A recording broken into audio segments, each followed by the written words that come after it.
So this whole thing is kind of new, as you know. We're getting to learn you, but you're kind of getting to learn you too. This is your first tour. Yeah. How did you start making music? It's actually a really interesting story. I started out wanted to become a professional like gamer, YouTuber, like Fortnite, Call of Duty, all of that video games. We all did. Yeah, word. And I was pretty good too. It wasn't like I was like a casual trying to make money off it. Like I was really good.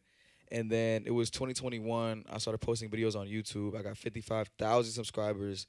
But in order to make money, I'd have to make content that was without copyrighted music. So I was using like radio music, you know, the deal with the copyright strikes. And I got striked. I couldn't make any money anymore. So I told my mom about it.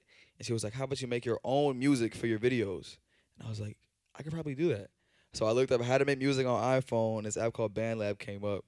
And I started making everything. The next day, in my little sister's closet, and my sister's right there, in her closet, she didn't charge me for studio fees and all like that, so it's completely free. She'll get you on the back end. Don't worry. Nah, word. Once she figures out what royalties are, it's over, man. She's gonna get her point. Exactly. But yeah, I made my first song called Runaway, which is still up to this day. And then a month later, I tried practicing, honing my craft, and finding out how to make music. And I taught myself. Like, there was no YouTube tutorials. There was no guides. There was nothing. And I made my second song ever, You and I. And then I posted that on YouTube with a Fortnite montage, kind of like scoring it like Hans Zimmer, like scoring a movie. And it blew up on Twitter. Everybody and their mother was using it in their Fortnite montage. I was like, how in the world is your mom playing Fortnite? Because she liked the song. And I was like, okay, bet. So I'll do it again. So basically every time I would make a Fortnite video or make a song to it, I wasn't really focused on the music, but it was getting me more views on YouTube. So I kept doing it. And then the music started getting more plays than the Fortnite videos. So I was like, okay, let me push Fortnite to the back burner a little bit and then focus on music. I moved on to TikTok, and then in like a month or two, just went crazy. Not a bad backup plan, right? To Fortnite. But like, okay, so it blew up really fast. Like, how do you tell your mom and sister that, you know, all of this is happening? Is that a dinner conversation, or how did it happen? That's a midday conversation after your mom is finishing working in the garden. Your dad's not even fully comprehending what I'm saying yet, kind of conversation. Because the thing is, she told me to make music, but she had no idea that I listened to her.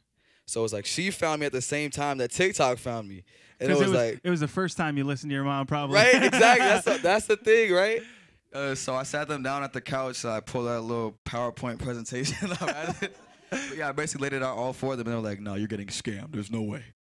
And then I got all these emails from all these record labels, and they were like, yeah, you're getting scammed again. But we had eventually flew out to L.A. and had all these meetings, and then now we're here in Portland.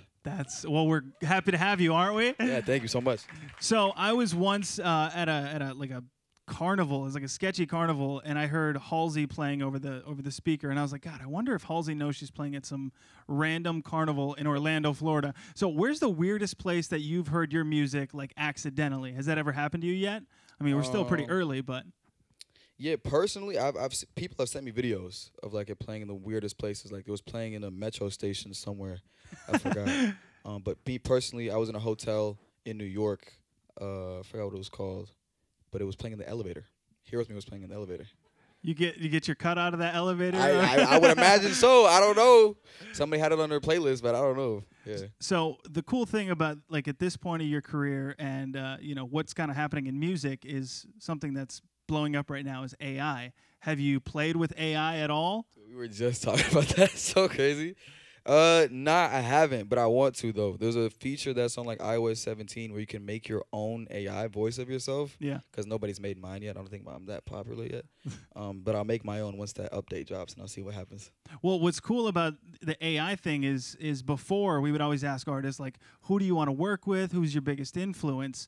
Now, if Billie Eilish doesn't return your DM, you could be like, fine, Billy, I'll just make it myself. And then get sued. And then before we get there, you could show her and say, hey, this is what I'm thinking, this is what it sounds like, and kind of make the pitch with her voice. Honestly, that might be fire. Yeah. But that also might make her never speak to me again. There is that. But if she ain't returning the DM anyway, you might as well. Word, let's try it, shoot. bro. Word. So another thing that's happening right now, you see it with Fast Car, you see it with I'm Good from David Guetta and BB Rexa, is sampling. Do you have any samples with your music right now, or is it all just original? Yeah, most of it is original, but there was one song I made called Life's a Dream, where I took the audio from a Starbucks cafe, the people talking in the background, and I put it over the track, and I left it in there.